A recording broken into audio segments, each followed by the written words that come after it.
پاکستان غوښتل د ګیلامن په مرګ د پښتون غږ غلی کړي، خو د پښتنو پراخ خبرګونونو پاکستان له حده زیات ورخطا کړی دی. سلام ستړي مشئ، پام وکړئ د یاران ټي وي یوټیوب چینل څخه تازه او مهم خبر ته.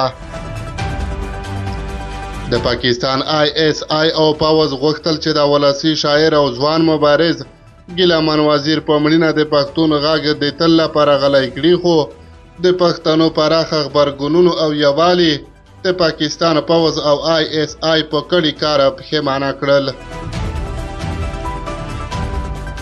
د ګیلامن له شهادت وروسته نه یوازې لروبر ولس غږ پورته کړ، بلکې تحریک طالبان پاکستان، د افغانستان اسلامي امارت، افغان ملي لوبغاړو، ملي سندرغاړو او سیاسونو په ګیلامن وزیر ژوره خواشیني وښوده او ډیری د ژړا په حال کې ولیدل شول.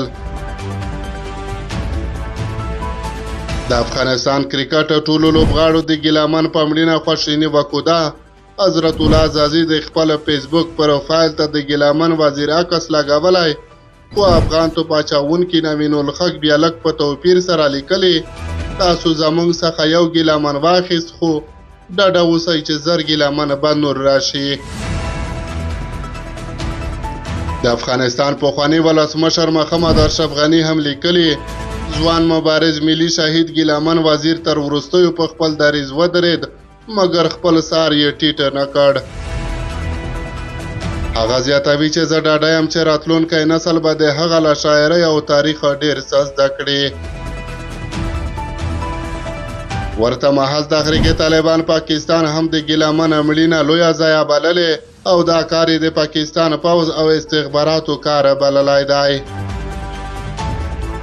تحریک طالبان پاکستان ویلي ګیلامن وزیر د پښتنو لپاره حقه مبارزه کوله، خو پوځ یې مبارزه نشوه زغملی.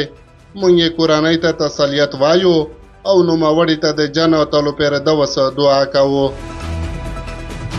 د افغانستان اسلامي امارت د کابل کومندانۍ ویاند خالد زادران هم یوه اوږده مقاله لیکلې. په دغه مقاله کې ویل شوي چې د ګیلامن وزیر کورنۍ 15 نورو غړو هم د هیواد او اسلام لپاره قربانۍ ورکړي.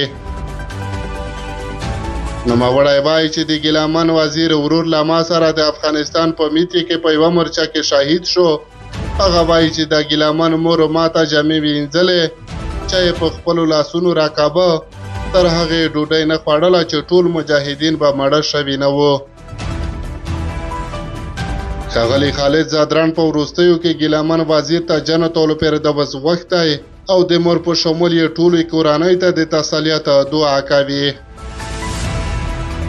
پاکستان فکر کاوه چې د ګیلامن وزیر په مړینه به د پښتنو غږ چپ شي، خو داسې ښکاري چې تازه غبرګونونو یې وار پار خطا کړی دی.